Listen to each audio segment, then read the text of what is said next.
right, so, yeah. What makes springs so special?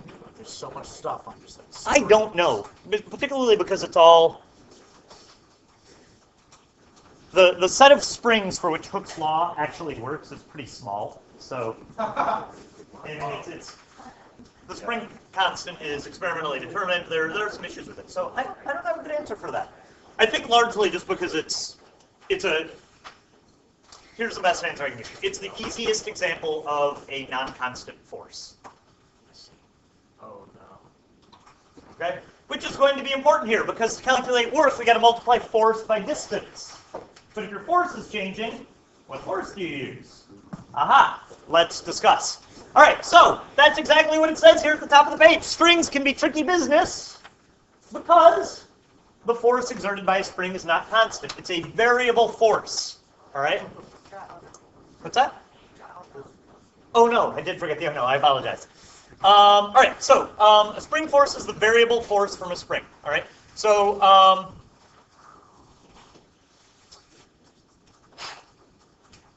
so when we talk about a spring, one of the things that we're going to be interested in is how far the spring. I'm going to say string a lot, and I mean spring. For some reason, I have a tough time saying string stretched. I always mess up the letters. So anyway, if I say string, I mean spring. So anyway, when you talk about a spring, you're always going to be interested in its relaxed state. All right, so right here I've got a spring that I'm going to hang from this thing, which is more or less in its relaxed state. It's not perfect because gravity is stretching the mass of the spring itself a little bit. But for simplicity, let's just assume that it's in its relaxed state. So this is its relaxed position. Okay. Now I'm going to hang mass from it. So gravity is going to pull the object down, right? So if I hang 500 grams from it, right now there are two forces. There's the force of gravity pulling the mass down, and the force of the spring pulling the mass up. Good. And in this case, they have to be equal, right? Because it's not moving. All right. So what we're going to be talking about here is the force exerted by the spring, not the force on the spring, the force exerted by the spring. Does that distinction make sense? Okay. And then the work done by that force. Okay. So you're always going to call the relaxed position refers to the end of the sort of free end of the spring. We're going to call that a position of 0. Okay. And then if you either stretch or smoosh, the string can't be smooshed, spring can't be smooshed, but you know what I mean. Compressed is the technical term. But so if you either stretch or smoosh your spring, the amount that you stretch or compress it is your x. Okay? And it turns out that it doesn't matter, like which, you don't really need to distinguish between stretching it and compressing it. Okay? What's important is how far you've stretched or compressed it. All right? And that's illustrated here in the little picture here. All right? So these numbers here, we've got an x number line, right? So here's our relaxed state. So x is 0. And you can see if you stretch it, then it's being stretched through a distance of x. Okay? And similarly, if you compress it, then it's being compressed through a distance of x. All right? You don't need to worry about whether it's positive or negative because it's going to end up getting squared anyway. Cool? All right. There was a hand up. David, was it a serious question or a question about smooshing? Yeah, okay, sure. Salt and pepper related? No? Okay. Just curious. All right. Nobody understood that joke. All right. Yeah. From when I was not old. Okay. All right, so the idea, though, is that the spring always has what's called a restorative force. So right now, the hanging mass is pulling the spring down, right? Okay, and the spring doesn't sort of want to be stretched. It wants to be restored back to its relaxed state, right? So whichever way you push it, whether you compress it or stretch it, it wants to be uncompressed or unstretched, okay? So it has this, what we call a restorative force, okay? So, how much force the spring exerts is determined by following Hooke's law. Did you guys learn this last year? Yeah. Okay. So, the force exerted by a spring is equal to negative k, I'll explain what the k is in a second, times d, the distance that you've stretched or smushed it. Okay? So, K is the spring constant. All right, K is the spring constant. It is a measure of the stiffness of the spring. Basically, well, I guess it's probably easiest to show you an example so that you can kind of see what it is. So I'll get to K in a second. All right. The fact that the sign is negative means this. If I stretch the spring down, which way is the spring pulling? Up, right? And if I push it up, then it's going to push down, right? So always, either the force of your spring or your displacement is going to be negative, right? Because they're working against each other. Make sense? So that's why there's a negative here, okay? All right. Cool. So I think that's that. So let's talk a little bit more about the spring constant. All right, so let's take a second and find the spring constant for this spring right here, okay? So yesterday when I left school, this was set up so that, where did I put my meter stick? Yesterday this was set up, hopefully it still is. Haha, there you go. Okay, so the top of this is lined up at 0, right? Yeah. All right, so all I'm going to do is I'm just going to hang different amounts of mass from it. We'll figure out how much force that's exerting and measure how far it's being stretched, okay? You guys have done this, I assume, or no? Or seen this done? No? I see some head shaking and some nodding. Okay, so let's do it real quick for those of you who are shaking your head. All right, so we'll make a little data table. So mass, force of gravity on that mass, force exerted by the spring, X, and then I guess we'll leave it at that. I guess I could put K over here, but I think there's probably a better way of doing this. All right, so I'm going to start with a mass of, yeah, we're going to not worry about insert K. So mad that I didn't get to go to that conference. I was eager to find out how other people handle that. Okay, so I just added 500 grams to this, and right now it's stretched down to the 12 centimeter mark. Okay, so let's call this 0.5 kilograms. Okay, and it got stretched down to the 12 centimeter mark, which we'll call 0.12 meters. I guess I don't need to put the unit since I put them at the top. Good? Yeah. All right, so what's the force of gravity? Well, that's 0.5 times 9.8, right? So 4.9 newtons, right? Technically negative, right? And then the force of the spring, how much force is the spring exerting right now? Also 4.9 newtons, right? Okay, and then my X is actually negative. It got stretched down that far, right? So notice this force is opposite from that force. Good? Everybody good? All right, so let's try a bigger mass. So I'm going to go from half a kilogram to 1 kilogram. And measure it. Help it stop bouncing there. And it looks to me like it's pretty close to 24 centimeters. Okay? So when I used 1.0 kilograms, force of gravity is going to be twice as big, which means the force of the spring is twice as big. And my displacement that I got was 0.24 meters. What do you notice? It's still linear. It's linear, right? We doubled the force, we doubled the displacement, right? So if I do 1.5 kilograms, what do you think my X is going to be? Theoretically, what should it be? If I do one, why are you guys saying 26? Oh, I see. I misheard you. Okay. That makes way more sense. All right.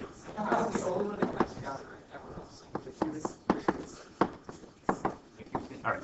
Sorry about that. Okay, so let's check it. I guess I should have done that before.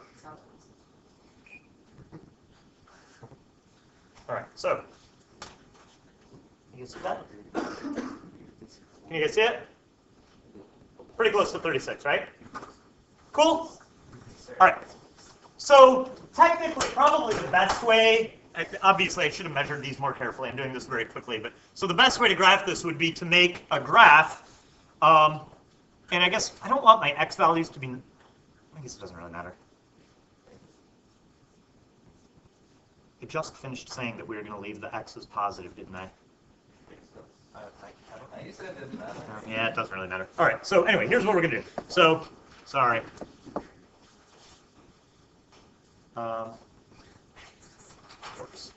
Okay, so if we graph this, I mean, you guys already saw, you're going to get a line, right? So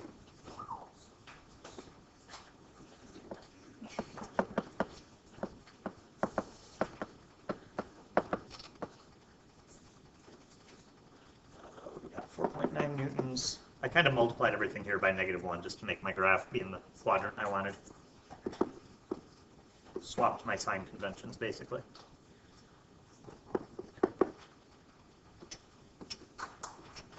Okay, cool. So I just swapped it. I made down negative, is why my signs are flip-flopped. Okay, so to find the spring constant, basically here's what the spring constant measures. The spring constant is the ratio of the amount of force needed to stretch the spring 1 meter. Okay, so for us, if you take any one of these data points, you'll discover that you get 4.9 newtons. Every 4.9 newtons stretches at 0.12 meters, right? Does that make sense? Okay, and so if you divide that out, you get, it's like 40.83. So with our significant digits, I guess we'd call that 41 newtons per meter. No. Yeah, and so there's no sign there. The sign will be manufactured by that negative sign that we put in the equation. Here. Yeah, so your spring constant's always positive. Okay, are we good? There are force that's like crazy. Does that like, Air resistance when you're in free fall. oh. So yeah. Yeah, no, I know what you mean. It's not linear. Yeah, so it's more complicated. Okay, are we good with this? That's crazy. Okay, so I did a rotten job explaining this, but so the point then is your spring constant is a measure of the stiffness, because a higher spring constant means it's going to take more newtons to stretch it 1 meter. Follow? Okay. Are we good with this? Yeah. All right. Okay, so now we got to figure out how much work is done by the spring. And there's an integral here. All right? So let's rewind for a minute. All right.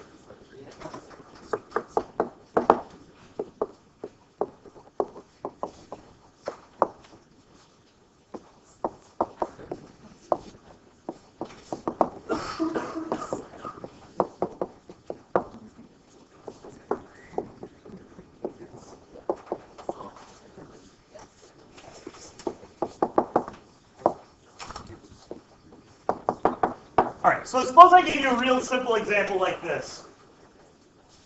All right, where Roy pushes a box 5 meters horizontally. Sorry, I kind of squeezed in the horizontally there. He's going to push a box 5 meters horizontally by using a constant horizontal force of 10 newtons. So your drawing would look like this. Here's your box. It's going to go through a displacement of, what did I say, 5 meters.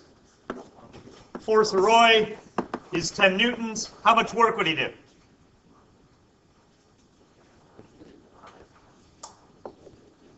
Work of Roy would be, well, it's force times distance times the cosine of the theta of the angle between them, but your theta is 0, right? So it's just force times distance, right? Force of Roy times distance. So it's 10 newtons times 5 meters, so you get 50 joules, right? Everybody good? Despite my crappy handwriting, everybody figured out what I wrote? Ask me if you don't know what I'm writing. Are we good? Nikki, you good? Okay. All right. So, but this sort of doesn't help us at all with sort of where we're going. So let's do this. His force is constant, right? So suppose I made a position of x, the horizontal position of my box, starting at a position of 0, and I graphed on the vertical axis how much force Roy was using. Okay? Well, his force is constant. It's always 10 newtons, right? At every position. So when it gets to a position of 1 meters, 10 newtons. 2 meters, 10 newtons, etc. 3, 4, 5. So the graph is just going to look like this, right? Right? Okay? So if you want to figure out how much work he did, it's force times distance. It's the height of the rectangle times the length of the rectangle, right? So my work is, some of you guys already said this. Oh.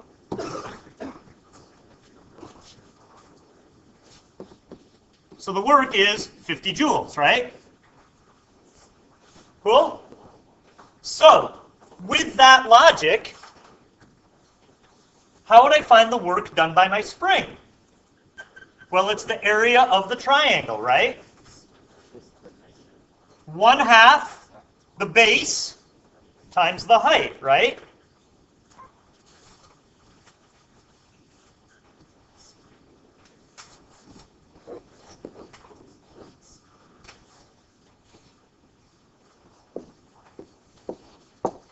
Okay, so if I wanted to find this area here, the area of a triangle is 1/2 the base times the height, right?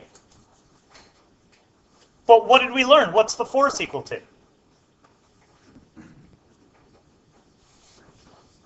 Well, something to do with the spring constant. Oh, one more slide back. 2 more slides back. Somebody already said it, but I'm going to find it. Damn it, there it is. There's the force by the spring, right? Negative k times d, or negative k times x. So this becomes 1/2 x times negative kx, which is negative 1/2 kx squared.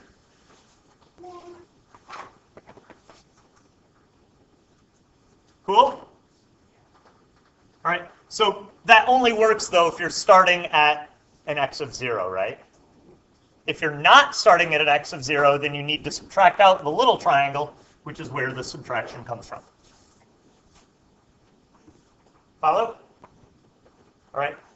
I sort of glossed over the integration, right? So, but you guys understand that when you find the area between the axis and the curve, you're taking an integral, right? And that's what we just did. Follow? All right. One thing I want to point out here that's weird, because of this negative sign, usually when you find change in something, it's final minus initial. Here it's initial minus final because of that negative sign. Okay? So watch out for that. All right? So the weird thing is when you do work to stretch the spring, it's the right way. It's final minus initial. But the work done by the spring itself is the opposite way that you would expect. Okay? I just wanted the x to be positive for no reason. I could have drawn it, over here in the second quadrant. That would have been fine. But either your force or your displacement have to be negative because they're always working against each other. So I could have drawn it up here, and that would have been fine too, but it just felt weird having a negative. Oops. Yeah, Ethan. So when you pull the spring down, it's going to When you pull this, yes, because it's pulling up while you're stretching it down. Good? Everybody good? Yes. Where do you get force derivative of x? Because work is just force. You're taking, so this notation means you're taking the integral of the force in the x direction with respect to x. So when you take the integral of velocity, you take, the integral of velocity dt with respect to time. So you're finding the area between, your velocity graph and the time axis. Does that make sense? So yeah, good question. So does that notation make sense, you guys? Whenever you're doing integrals, the dx, dt, d whatever, that's telling you what the horizontal axis is. Cool? And then you're integrating this function, in this case, the force. Good? Is everybody good? Yeah. Okay, cool. So that is that. All right, so let's do this example here.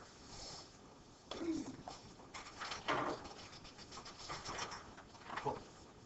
All right, it says a 7.2 kilogram box slides across a horizontal frictionless surface at 2.5 meters a second when it hits a spring. The spring, which has a spring constant of 180 newtons per meter, is in its relaxed state when the box hits it. A says how far will the spring compress before the box stops. So let's make a drawing so we can kind of understand what's going on.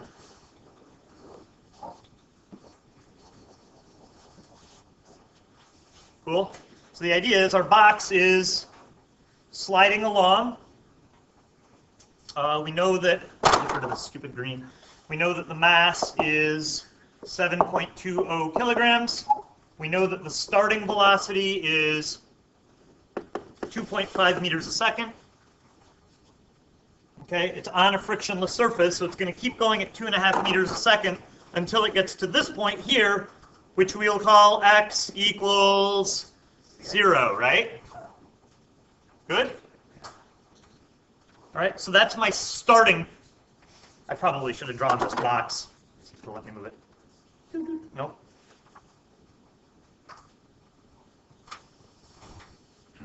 Probably should have drawn the box here, but I just wanted you to understand that it was still sort of moving, right? So it's just going boom until it hits, right? Okay? Okay. So, let's see, what else do we know? We know the spring constant is 180 newtons per meter. All right? And so we want to figure out how far the spring is going to compress before the box stops. Okay? So, are there questions about what's happening? Okay.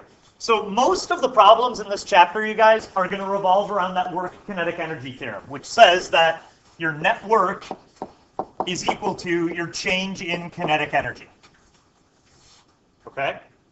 So for us, well, I'm getting ahead of myself. So which side of this equation is going to be easier to deal with? Change in kinetic energy is easy to find, right? Look, I know my initial velocity, so I can find my initial kinetic energy, right? Just 1/2 mv squared, right? So 1/2 m times VO squared. Plug your numbers in, and you get an initial kinetic energy of 22.5 joules.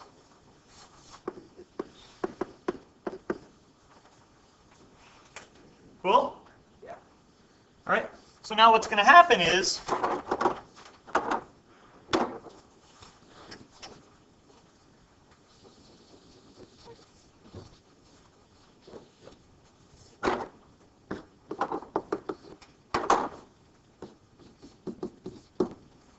we're trying to find the x that the box gets to when it stops, right?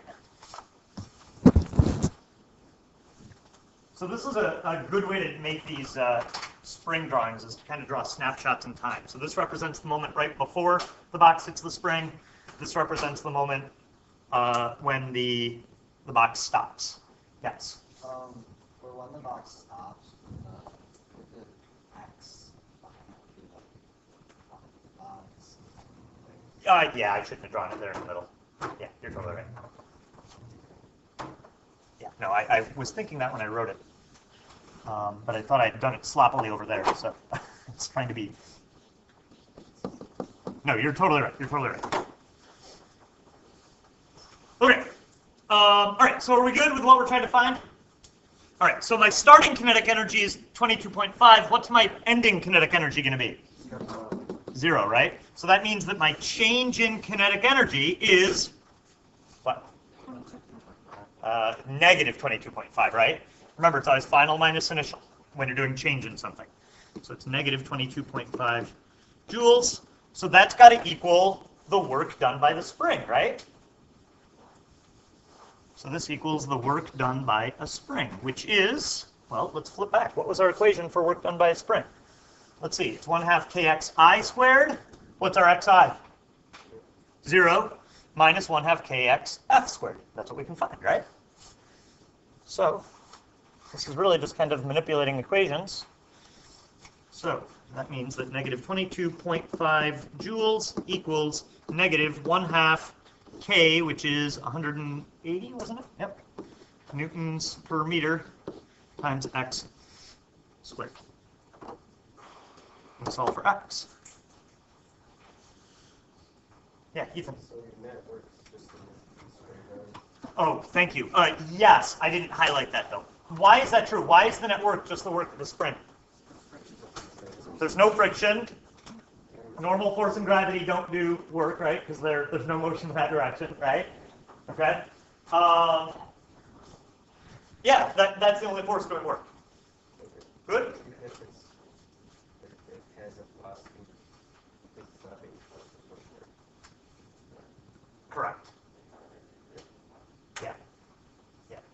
Yeah, if it didn't hit the spring, then the work being done would be 0, because the kinetic energy would be changing, right? It would just be sliding on this frictionless surface.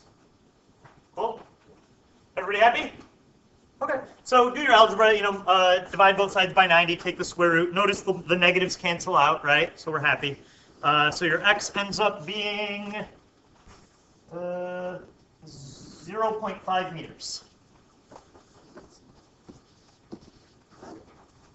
Cool? What happens if the springs are partially compressed? Then you would have to know what it was compressed to initially, and you would have an extra term. You would have had negative 22.5 equals 1/2 k times whatever that starting position was, which you would have to have known, minus this. So it just would be one more sort of algebra step. You have to deal with this bit. Does that make sense? Okay, so that is that. I think we are almost done. So these problems, as you can imagine, get more complicated if there's friction. Well, There's a crazy one that I just wrote for chapter 8 that it's like this, but it's on an inclined plane and there's friction. So prepare yourselves. They get harder. What's that? With air resistance, yeah. It's one taken out of the book, so it's not like I was just like, how can I make this a pain in the ass? It's like Like the hockey puck on the table, except the table is like it's like an angled we thing. should do that. Spring. It's a good idea. I like that. All right. Okay. So is everybody good with A? All right. Now. Well, things are pretty cool. Someone throws you. And now we move it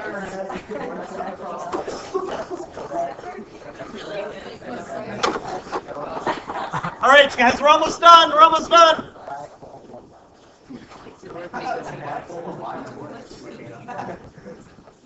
All right. So part B says find the velocity when the spring is compressed half of that distance. So half of that distance means half of 0.5, right? Okay. So let's kind of recreate our drawing. So here's our box at x equals 0. It's moving along at a velocity of, what was it, 2.5 meters a second. Okay. And so we want to know when the front of the box gets to x equals half of that, so 0.25, we want to know what the velocity is. Notice it won't have stopped yet, right? Because it doesn't stop until it gets to 0.5 meters. Cool? So, thoughts? Got an idea? So we could find out what the network at that time is. Okay. Which that time the change in kinetic energy, and then is that velocity. Love where your head is at. Yeah, she said find the network. Once you've got the network, you know that you're changing kinetic energy, so you can figure out what the final kinetic energy is and find the velocity. So the question is, how do we find the network? Got it? So network is equal to 1/2 k x initial, so that would be 0. Good. So it would be equal to negative 1/2 k x, which would be 0.5. Good. Yeah, look, you guys, we know both our initial and final x values, right? And like we were just saying with Ethan, we know all of the work is being done by the spring, right? So the network here equals the work done by the spring. All right, so here we go.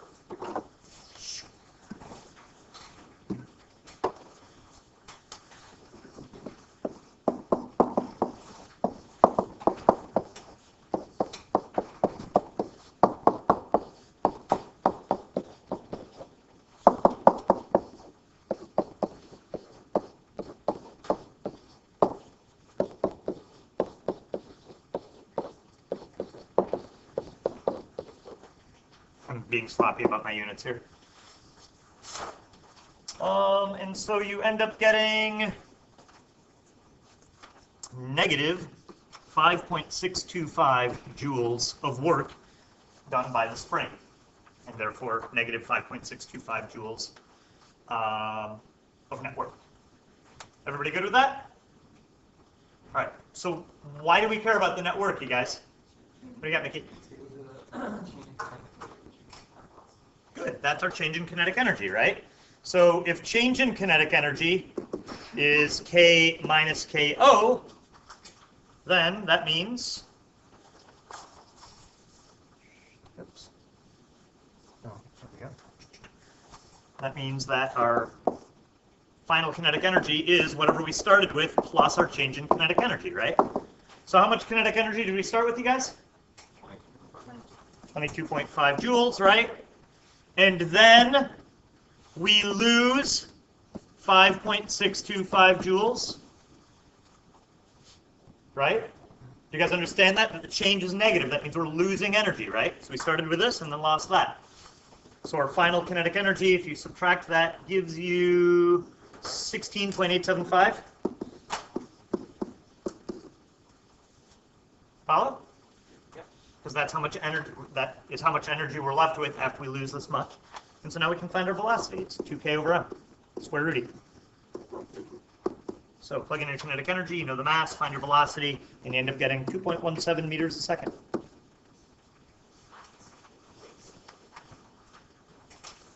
Cool? So spring concept's okay. That never occurred to me. No, they're both okay. Yeah, they're both okay. And so, oh, yeah, so there's three Ks. Capital K is kinetic energy. I will try to, this hadn't occurred to me till this moment. So I will, and if you guys are going to have to police me on it, I'll start making my capital Ks with a little hat on the top to show that they're kinetic, that they're capital. Okay. Spring constant is lowercase k. If I want kinetic friction, it'll always be a subscript. Okay. Good? Do you guys, I can try to start doing cursive Ks. Would that be easier for lowercase? That was like R. I can't. Okay.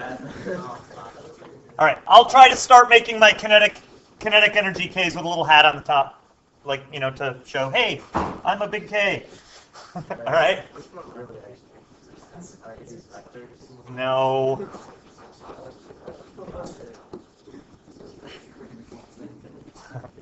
All right. Are we good? All right. So we finished this up quicker than I thought we were going to. So we've got a couple options. Option one. I often worry when I give the notes that I mean, obviously the homework is way harder than what I do in the notes. Like, I get it. But the problem is that, like, you got to start with the basics before you know what I mean. Like, it wouldn't have made sense for me to start with a super hard example because somebody didn't know Hooke's law. You know what I mean? So, like, I got to start basic. Do you guys want me to go back and do this problem again with friction so that you can see how that would work? Okay. All right. So, let's do it.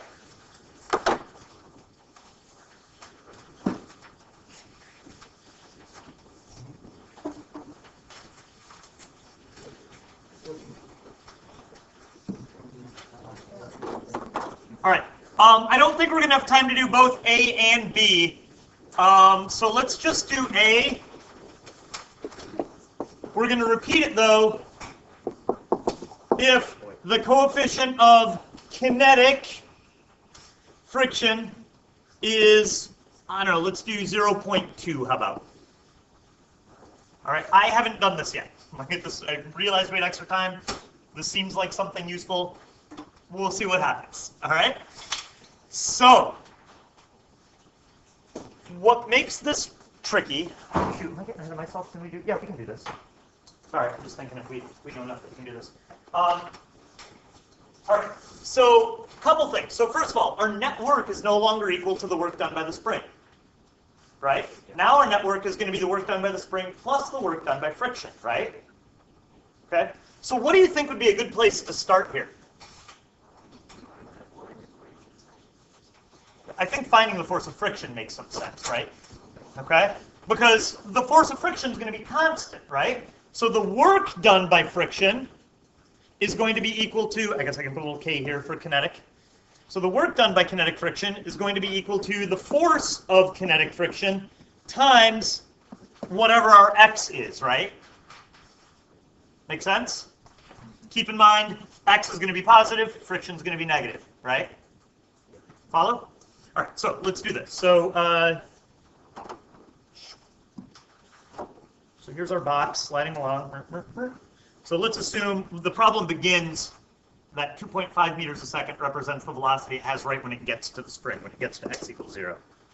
Okay. All right, so at this point, we know that our kinetic energy, so we know our velocity at point 0 is 2.5 meters a second. We know that our kinetic energy at point 0 is, what was it, 22.5 joules? Cool, we know that the spring constant, K, is 180 newtons per meter. So we need to find our force of friction. This is 7.2 kilograms. So let's go over here and make a little free body diagram. That's already getting cluttered there. I was going to try to do it all in one, but 7.20 kilograms. So our gravity is going to be 7.2 times 9.8. 7.2 times 9.8. So you get negative 70.56 newtons, which means that the normal force is going to be the same thing. So now there's going to be two forces working against the motion, right? There's going to be the force, I'm going to call it elastic force, force of the spring. Okay? And then there's going to be the force of friction, right? Which we can find because it's just going to be 0.2 times that, right? So that turns out to be negative 14.112 newtons. Cool. Are there questions with what we've done so far? Okay, so how are we going to solve this? Let me clear up some space here on the board.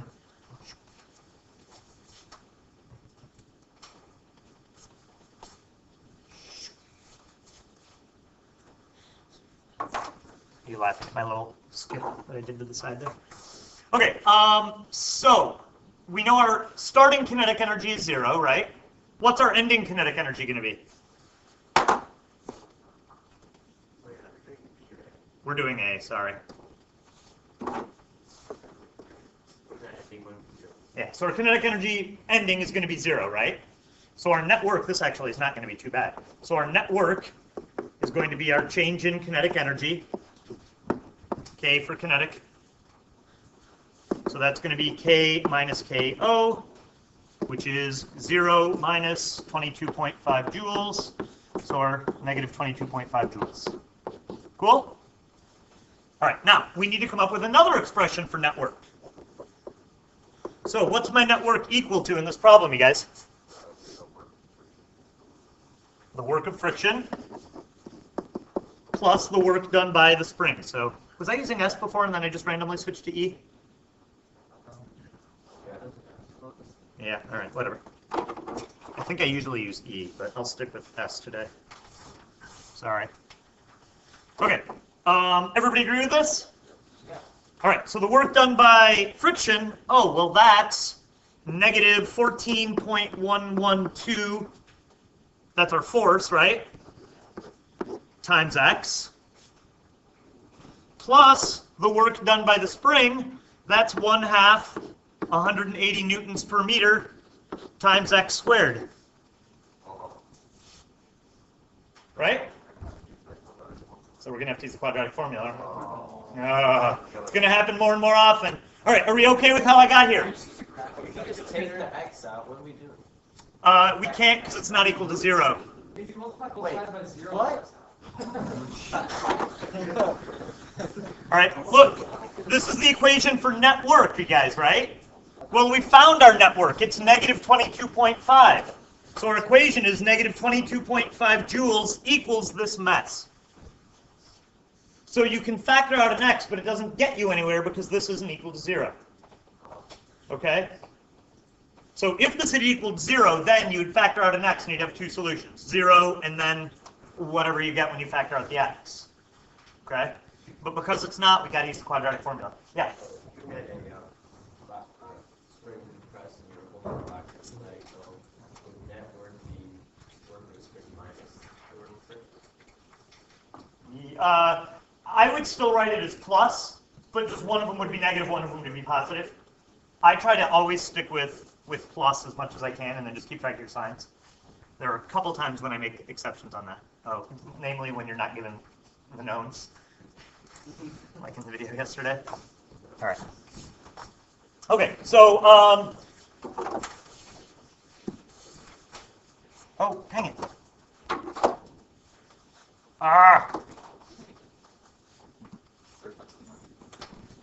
It's like totally arbitrary when it does that. Okay, so if you solve this, you get 0 equals, let's see, this is going to be 90x squared minus 14.112x plus 22.5. And then use the quadratic formula and solve it.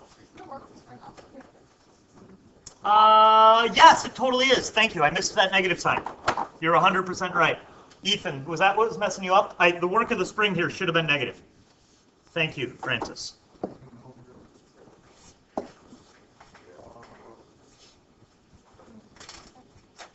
Good? All right. Okay, so then I'll leave you guys to do the quadratic formula because I had prearranged this. But you guys know how to do it, right? Okay. Anybody on it? What'd you get, Christian? 0.427. 8. So this seems like a reasonable answer. Why? Less than 0.5. Right? Did you get a negative answer also? Right. So that's in the other direction, right? The spring had been stretched instead of squished. I think that's right. That might not be right. Oh yeah, yes, that's correct. I agree with that. Sorry, shifted? How do you mean?